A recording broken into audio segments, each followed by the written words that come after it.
नमस्कार, आप देख रहे हैं अपना बिहार और मैं हूं आपके साथ विभा उपाध्याय। बड़ी खबर इस वक्त पटना से, जहां सीएम नीतीश कुमार ने आज जनता दरबार लगाया है, जिसमें उन्होंने लोगों की फरियाद सुनी। जनता दरबार में अलग अलग जिलों से फरियादी अपनी समस्याओं को लेकर पहुंचे हुए हैं और सीएम से मदद की उन्होंने गुहार लगाई। सीएम जो है वो सबकी बातें ध्यान से सुनते नजर आए और समस्याओं के समाधान के लिए उन्होंने तमाम अधिकारियों को निर्देशित किया। जनता दरबार में अपनी समस्याएं रखने के लिए लोगों को समस्याएं जो अपनी हैं वो वेबसाइट पर अपलोड करनी थी, लेकिन जानकारी की कमी की वजह से कई लोग जो हैं वो वेबसाइट पर अपनी समस्याओं को अपलोड नहीं कर पाए और पटना पहुंच गए। इन लोगों के सुनने वाला कोई नहीं था। इन लोगों को बेहद परेशानियों का सामना करना पड़ा। जमीन जैसे उसको से मांगे हम कि हमारा जो हिस्सा जो है ना से हमको तुम दो, और नहीं तो भाई ना दोगे तो तू बरियार है, ये है तो हम क्या कर सकते हैं। वही जैसे कहे कि नहीं हम नहीं देंगे, जमीन उमीन नहीं देंगे। हम मेरा ही नहीं सर, यहाँ पे जितने भी लोग आए सबका वही समस्या है सर। थाना पे सर हम लोग जाते हैं, एक बगल का लड़का है सर संतोष यादव सर, हम लोग से सर मारपीट करता है। हम और मेरी माँ रहते हैं सर, हम लोग से मारपीट करता है, जोर जबरदस्ती करता है। थाना के पास सर कंप्लेन लेकर जाते हैं सर, तो वो लोग कंप्लेन नहीं लेता है, बोलता है कोर्ट में जाइए। एसपी के पास जाते हैं तो एसपी भी सर वही बोलता है, जबकि सर हम वीडियो भी दिखाएं जिसमें वो लोग मेरे साथ मारपीट कर रहा है। बार बार घर तोड़ने की धमकी देता है, कितना घर तोड़ दिया है, सरकारी जमीन में रहते हैं। एक तरफ मुख्यमंत्री नीतीश कुमार आम जनता की फरियाद सुनने के लिए जनता के दरबार में उपस्थित हुए, तो वहीं दूसरी तरफ बीजेपी कोटे के मंत्री सम्राट चौधरी अपनी पार्टी की तरफ से आयोजित सहयोग कार्यक्रम में शामिल हुए। इस कार्यक्रम के जरिए बीजेपी जनता और कार्यकर्ताओं की समस्याएं सुलझाने की कोशिश करेगी।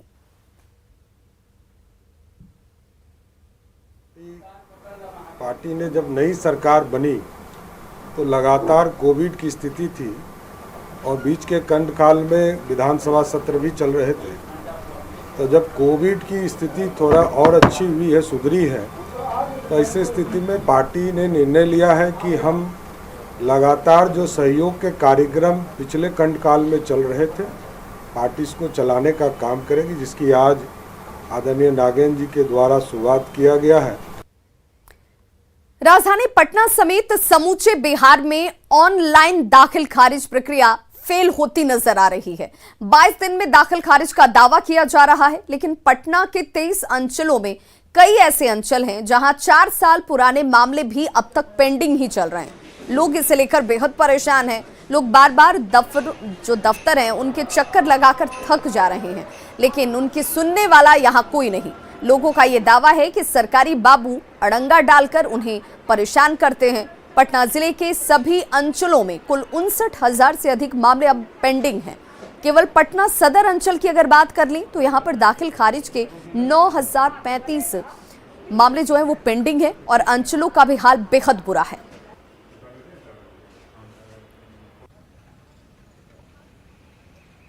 पिछला 3 महीना से मैं दाखिल खारिज के लिए यहाँ घूम रहा हूँ सर, और मेरे आवेदन को हर बार ऑब्जेक्ट कर दिया जाता है और कुछ डॉक्यूमेंट मुझसे मांगा जाता है। मेरे द्वारा डॉक्यूमेंट अवेलेबल कराने पर भी इसको आगे फॉरवर्ड नहीं किया जा रहा है और मैं 3 महीना से मतलब घूमते घूमते परेशान हो चुका हूँ। यहाँ पे कभी भी आइए, सीओ साहब भी नहीं मिलते हैं, सीआई साहब भी नहीं मिलते हैं, कर्मचारी साहब को खोजे वो सीधे कहते हैं ब्लॉक जाइए। ऑनलाइन का जो हमको प्रक्रिया बताते थे कि मतलब इससे पब्लिक को मतलब सरलता हो जाए, सहूलियत हो जाए, इससे ऑनलाइन होने से और धांधली और कालाबाजारी का मतलब बढ़ गया। मतलब इसे सरकार ने आम लोगों को दाखिल खारिज में होने वाली परेशानी को देखते हुए एक प्रावधान लाया कि 22 दिनों में ही लोगों का ऑनलाइन दाखिल खारिज हो जाएगा। लेकिन बिहार के सभी जिलों की बात छोड़ दीजिए, राजधानी पटना में ही दाखिल खारिज के 59,000 से अधिक मामले अब भी लंबित पड़े हुए हैं। ये हाल तब है जब राजस्व मंत्री हो या बिहार सरकार लगातार दावे करते रहे हैं कि लोगों को ऑनलाइन दाखिल खारिज के लिए कोई परेशानी नहीं होगी, कोई असुविधा नहीं होगी। लेकिन सभी अंचलों में जो रवैया है वह वाकई में हैरान कर देने वाला है और यही कारण है कि दाखिल खारिज के लिए लोग बराबर भटकते रहते हैं, भले ही यह प्रक्रिया ऑनलाइन कर दी गई हो। कैमरा पर्सन दीपक के साथ संजय कुमार, न्यूज़ 18 पटना। सहरसा के 70 कटैया प्रखंड के पुरीख पंचायत में नल जल योजना का लाभ ग्रामीणों को ठेकेदार और अधिकारियों की लापरवाही की वजह से नहीं मिल पा रहा। वार्ड संख्या 9 में करीब 11 जगहों पर टंकी लगाया गया है, लेकिन लोगों को इन टंकियों से एक बूंद भी शुद्ध जल नसीब नहीं हुआ। देखिए संवाददाता कुमार अनुभव की ये रिपोर्ट।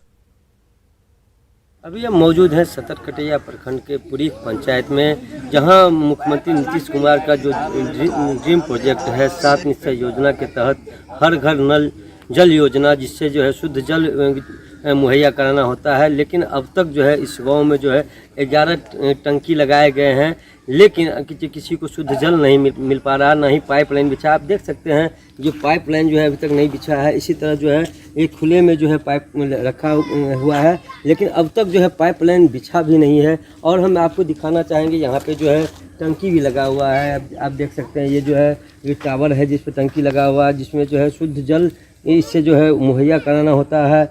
और लेकिन ये अब तक जो है सुचारू रूप से चालू नहीं हो पाया है। ये जो है तकरीबन करोड़ों अरबों रुपया इस पंचायत में खर्च किया गया, लेकिन ज़मीनी हकीकत यही है जो शुद्ध जल जो है अब तक जो है एक बूंद इस पंचायत के लोगों को नहीं मिल पा रहा है। हाँ, ये बताइए क्या है कि ये करोड़ों रुपया खर्च किया गया है, फिर भी लोगों को जो शुद्ध जल नहीं मिल पा रहा है। कैसे शुद्ध जल यहाँ काम ही नहीं होता है। काम कीजिएगा, पाइप लगाइएगा, टंकी को ठीक कीजिएगा, सुचारू रूप से चलाने के लिए सब कुछ लगा हुआ है, लेकिन आज तक एक भी बार उसका पानी उसमें भरा ही नहीं गया। टंकी भी नहीं लगा। आप मुआयना करके देख लीजिए। आप यहाँ अगर एक नल भी आपको नज़र आवे, सब पाइप लगा हुआ है, ऐसे टंकी लगा दिया है ऊपर में, अभी कोई चीज़ यहाँ चालू ही नहीं हुआ है। ठेकेदार के है कि इसका पाइप का लाइन करता है, कब आता है, कब खुदाई करके जाता है, कहाँ कोई कंप्लेन दीजिए, कहाँ कोई सुनने वाला नहीं है। कितने जगह ये लगा है इस टंकी? ये 11 जगह लगा हुआ है, लेकिन कहीं चालू नहीं है। आप पूरा पंचायत घूम के देख लीजिए, कहीं भी चालू यही नहीं है। तो जो सरकार का खर्च हुआ उसके बारे में क्या कहना? वो सरकार का खर्च तो फेल्योर है सर। खर्च सटीक जगह होता तो ना, सरकार तो बेफालतू का पैसा लगा रहा है इसमें।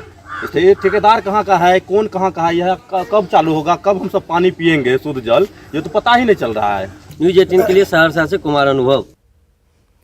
कोरोना की तीसरी लहर का खतरा मंडरा रहा है, लेकिन लोग लापरवाह बने हुए हैं। पटना एयरपोर्ट की तस्वीर हम आपको दिखाने जा रहे हैं, जो हैरान करने वाली है, जहां लोग सोशल डिस्टेंसिंग जैसे मानो भूल से गए हों।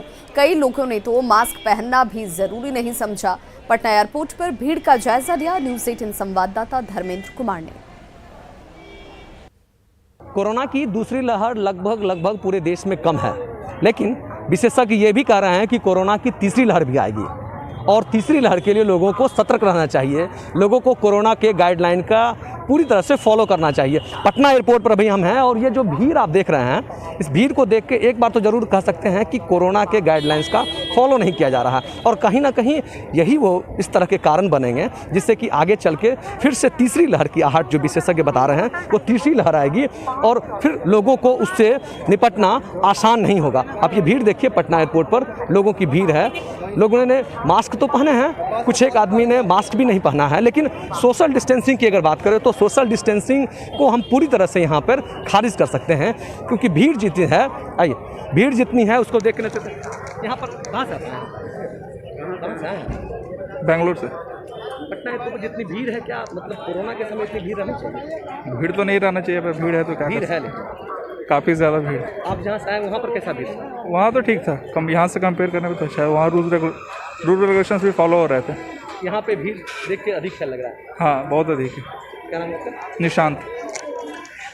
यात्री भी ये मान रहे हैं कि कोरोना के गाइडलाइंस का फॉलो नहीं हो रहा है, क्योंकि भीड़ है, और अगर यात्री सचेत नहीं होंगे, इसी तरह से भीड़ रहेगी, तो फिर विशेषज्ञ ने जो चिंता जताई है कि तीसरी लहर आएगी, उसको हम रोक नहीं पाएंगे, और फिर कहीं ना कहीं परेशानी का सबब बनेगी। न्यूज़ 18 के लिए पटना से धर्मेंद्र कुमार।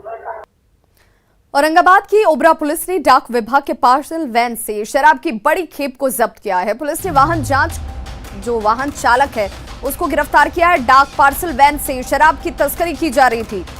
217 कार्टन शराब, जैसे देखिए इस पार्सल वाहन है ये। पुलिस ने इस वाहन चालक को गिरफ्तार हालांकि कर लिया है। शराब हरियाणा से मुजफ्फरपुर में खपाने की योजना थी। वाहन चेकिंग के दौरान NH 139 पर पुलिस ने इस वैन को रुकवाया। 217 कार्टन विदेशी शराब इसमें से जब्त की जाती है। थानाध्यक्ष पंकज कुमार सैनी ने बताया कि गाड़ी सरकारी है या फिर निजी, इस बात की अभी पड़ताल की जा रही है।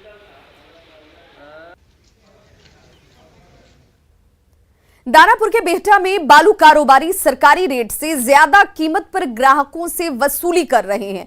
सरकार ने 4027 रुपए प्रति 100 CFT की दर तय की है। ये वो दरें हैं जिससे कालाबाजारी को रोका जा सके, लोग मनमाना पैसा न वसूल सके। लेकिन सच्चाई क्या है वो देखिए जरा। यहां पर जो दर तय की गई है उससे ज्यादा वसूली हो रही है। आम आदमी के घर तक अगर बालू पहुंचता है तो पहुंचते पहुंचते उसकी कीमत 10,000 रुपए पड़ जा रही है। बालू कारोबारी के मुताबिक जमीन का भाड़ा, गाड़ी भाड़ा सब मिलाकर ग्राहकों से 6,000 रुपए लिए जाते हैं। वहीं बालू स्टॉकिस्ट जो हैं उन्होंने सरकार से कीमत को स्थिर रखने में मदद करने की गुहार लगाई है।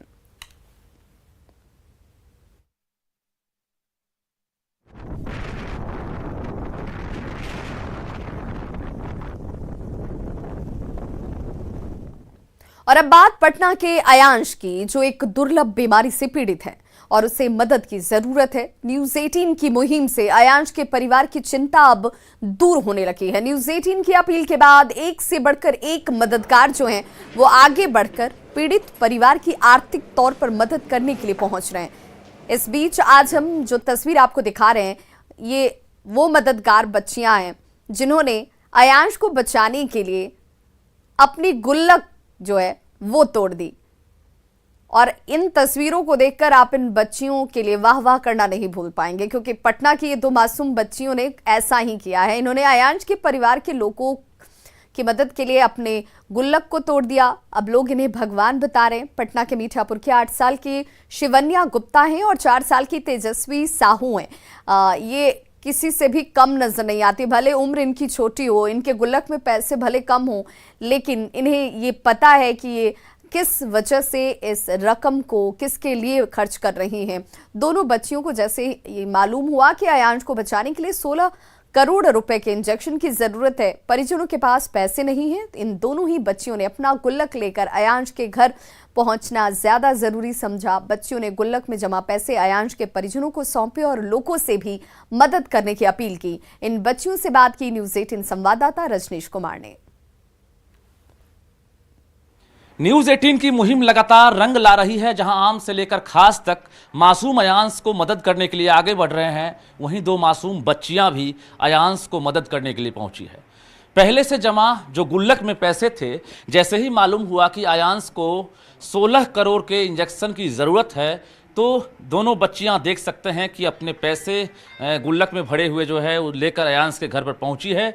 एक संदेश भी है और इस बच्ची के जोश और जज्बे को न्यूज़ 18 सलाम भी कर रहा है। तो देख सकते हैं ये हाथ में गुल्लक है और अपने पेरेंट्स के साथ ये दोनों बच्चियां पहुंची हैं। मीठापुर इलाके की रहने वाली है। हम बात भी करेंगे, लेकिन ज़रा लिए चलते हैं अयांश के कमरे में, जहाँ पर लगातार सुबह से शाम तक मददगार जो है पहुँच रहे हैं, चाहे वो आम हो या फिर खास हो। अयांश से लगातार मुलाकात करने के लिए, उसका हाल चाल जानने के लिए और मदद करने के लिए पहुंच रहे हैं। तो देखिए अयांश यहाँ पर है और दो छोटी बच्चियाँ जो है गुल्लक लेकर पहुंची है और अयांश को दे रही है। तो हम एक बार ज़रा चाहेंगे कि एक बार अयांश से भी आपको रूबरू करवा दें, जिस अयांश से के लिए पूरे देश में दुआओं का दौर जारी है। लगातार परिजन अपील कर रहे हैं और 16 करोड़ यानी काफ़ी ज़्यादा कीमत होती है, एक असंभव राशि कहिए, उसके लिए लगातार न्यूज़ 18 ने भी खबर दिखाई, मुहिम चलाया जा रहा है, सोशल मीडिया पर भी कैंपेनिंग जारी है। ऐसे में हम जरा बच्चियों से ही बात कर लेते हैं। बाबू क्या जानकारी मिली तुमको, बताओ। मुझे मेरे पापा से पता चला कि अयांश की तबीयत बहुत ख़राब है, इसीलिए उसे बहुत सारे पैसों की ज़रूरत है इलाज कराने के लिए। इस गुल्लक में बहुत सारे पैसे हैं और मुझे ये अयांश को देना है। किस लिए पैसा जमा कर रही थी और कब से जमा कर रही थी? मैं इसे बहुत दिनों से जमा करती हूँ। क्या है इसमें? पैसे। किस लिए आई हो यहाँ? अयांश के लिए। हाँ। अयांश का बहुत तबीयत खराब है। हाँ। अच्छा, इस पैसे से क्या होगा? इलाज होगा। अच्छा, कितने पैसे हैं इसमें? इसमें बहुत पैसे हैं। सर जैसा कि मैं पहले भी कह चुकी हूँ कि मेरा कॉन्फिडेंस सर बढ़ता जा रहा है। मतलब इन बच्चियों को देखकर ऐसा लग रहा है कि भगवान एकदम बस भेज रहे हैं कि जाओ और बच्चे में लग जाओ। मतलब पूरा सर इंडिया मेरे बच्चे को बचाने में लगा है। इवन इंडिया क्या सर, बाहर से भी लोग फ़ोन करते हैं, बोलते हैं कि हाँ अब मैं आयांश के लिए कुछ भेजना चाहता हूँ, मैं कुछ करना चाहता हूँ। तो सर ये मेरे लिए बहुत बड़ी बात है कि लोग इतना बढ़ चढ़ कर इस चीज़ में और आयांश को बचाने के लिए हमारी मदद कर रहे हैं। अभी इन दो छोटी बच्चियों को देखकर क्या कहेंगे? सर बिल्कुल सर, ये बच्ची मैं आपको पहले बोली ना, मुझे ऐसा लग रहा है कि भगवान बस मैसेंजर भेज रहे हैं कि बेटा तुम जाओ, तुम बचाओ, जाकर आयांश को बचाओ। आयांश के फादर भी यहाँ मौजूद हैं। क्या कहेंगे? 16 करोड़ अब तो असंभव नहीं दिख रहा। सबसे पहले जो बच्चे लोग आए हैं ये सब भगवान के रूप हैं, और जब ऐसे लोग लग गए हैं तो अब भगवान मतलब लग गए हैं। रकम उम्मीद है अब तो भगवान साक्षात आ रहे हैं। जो भी ये जो बच्चे हैं क्या हैं, भगवान के ही तो रूप हैं। जिन बच्चों को अभी ठीक से दुनियादारी समझ में नहीं आती है, लेकिन मालूम हुआ कि एक बच्चा जो है वो बीमार है, 16 करोड़ राशि की ज़रूरत है, तो उसके बाद देख सकते हैं कि किस तरह से बच्चे यहाँ पर मदद करने के लिए पहुँचे हैं। तो हम जरा आपको दिखा रहे हैं कि देखिए, कोशिश की जा रही है कि बच्चे आयांश के लिए जो राशि लाए हैं उस राशि से इंजेक्शन खरीदा जा सके। तो एक बड़ी मुहिम है और इस मुहिम में का हिस्सा देख सकते हैं। ये जो सालों भर जो पैसा जमा किए होंगे ये बच्चे कि आगे कुछ काम आएगा, तो ये आयांश की ज़िंदगी बचाने के लिए राशि काम आएंगी। 10 के नोट हैं, 50 के नोट हैं, 10 के सिक्के हैं, 5 के सिक्के हैं।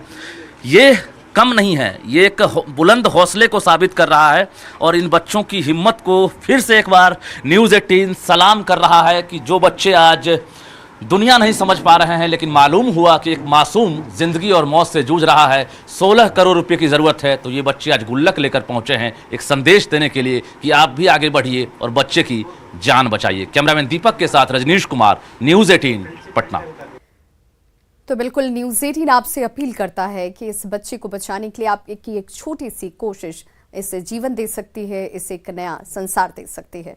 कटिहार मेयर हत्याकांड में पुलिस ने अब तक 5 नामजद और 4 गैर नामजद आरोपी को गिरफ्तार किया है। एसपी ने कार्रवाई के बारे में जानकारी देते हुए बताया कि बंगाल के सिल्लीगुड़ी से एक अपराधी को गिरफ्तार किया गया है। पुलिस ने जल्द ही बाकी अपराधियों की गिरफ्तारी का भी दावा किया।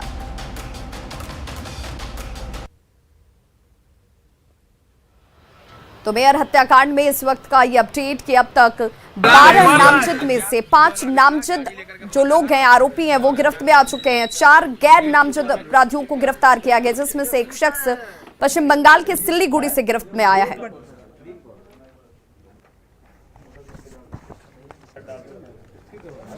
अब बताइए, और किसी साजिशन हत्या का एक प्राथमिकी 11 नामजद अभियुक्त एवं अन्य अज्ञात के विरुद्ध दर्ज किया गया है।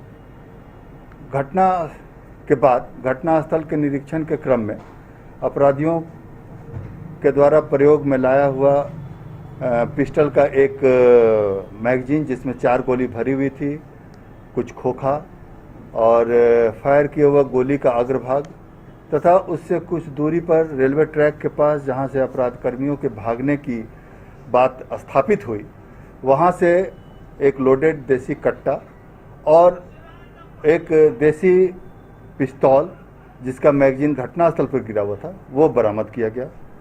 साथ ही पलायन की दिशा से अपराध कर्मियों में से 2 अपराध कर्मी का मोटरसाइकिल और 2 अन्य मोटरसाइकिल भी बरामद की गई, जब्त की गई, जिसकी जांच की जा रही है। अनुसंधान के क्रम में ये बात आई प्रकाश में कि घटना के दिन निवर्तमान मेयर श्री शिवराज पासवान को प्राथमिकी के एक अभियुक्त द्वारा बुलाया गया था, जहां पूर्व से घात लगाकर प्राथमिकी और अप्राथमिकी अभियुक्त हथियार से लैस होकर थे और उनके द्वारा साजिशन उनकी हत्या की गई। कटिहार महापौर शिवराज पासवान के घर राजनेताओं के पहुंचने का सिलसिला लगातार जारी है। इस बीच आरजेडी के राज्यसभा सांसद अहमद अशफाक करीम मेयर शिवराज पासवान के घर पहुंचकर पीड़ित परिवार के दुख की इस घड़ी में उनके साथ शामिल हुए और कहा कि सीबीआई जांच नहीं, सरकार अगर चाहे तो इस परिवार को इंसाफ मिल सकता है और पूरे मामले पर पर्दा उठ सकता है। इस परिवार का अभी मैं आया हूँ, उनकी माँ रो रही हैं, उनकी विधवा है उनकी हालत देखिए, छोटे छोटे बच्चे हैं उनकी हालत देखिए। ये तो जितनी निंदा की जाए इसकी कम है। और सिर्फ यहाँ के लोग, कटिहार के लोग ही दुखी नहीं हैं, पूरा सीमांचल, पूरा कोसी इस बात से दुखी है, आहत है। सरकार चाह ले, प्रशासन चाह ले, यहाँ की पुलिस चाह ले, उसको सजा मिल जा सकती है। सीबीआई तो गदाल खाता में रखने के लिए किसी चीज़ को कहा जाता है कि सीबीआई को दे दिया जाए। प्रशासन नहीं कर सकती, राज्य सरकार नहीं कर सकती, उसको ताकत नहीं है उसके कानून में, वो खुद कर सकती है और करना चाहिए। मुंगेर किला परिसर में करोड़ों की लागत से बने इंडोर स्टेडियम में खिलाड़ियों को नहीं मिल रही है बेहतर सुविधा। जी हां, 25 से 27 जुलाई तक हिमाचल प्रदेश में आयोजित 5वीं हिमालयन कप राष्ट्रीय ताइक्वांडो प्रतियोगिता में मार्शल आर्ट्स अकादमी मुंगेर के खिलाड़ियों ने बिहार की तरफ से खेलते हुए शानदार प्रदर्शन करते हुए 1 स्वर्ण और 2 कांस्य पदक प्राप्त किया।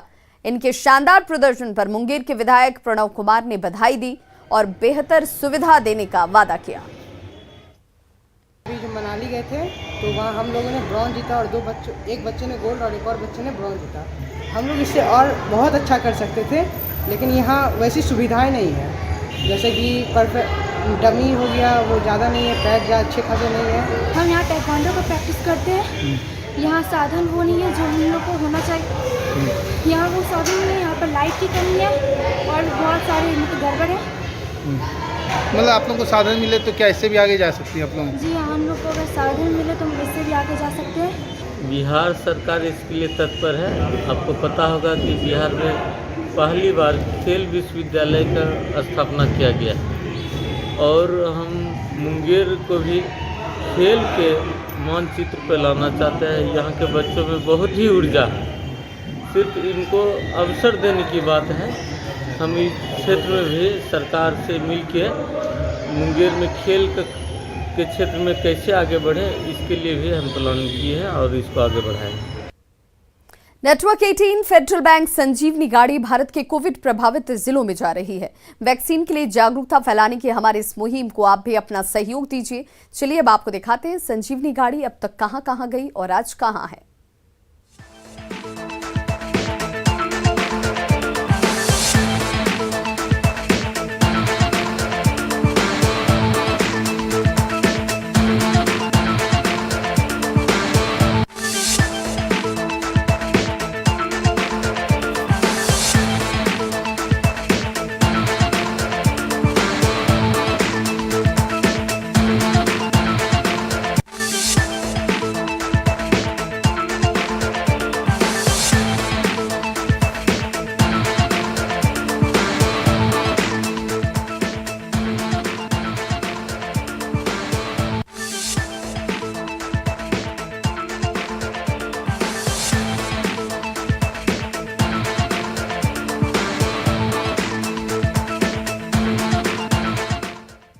तो खबरों का सिलसिला लगातार जारी है। आप देखते रहिए न्यूज़ 18 बिहार झारखंड।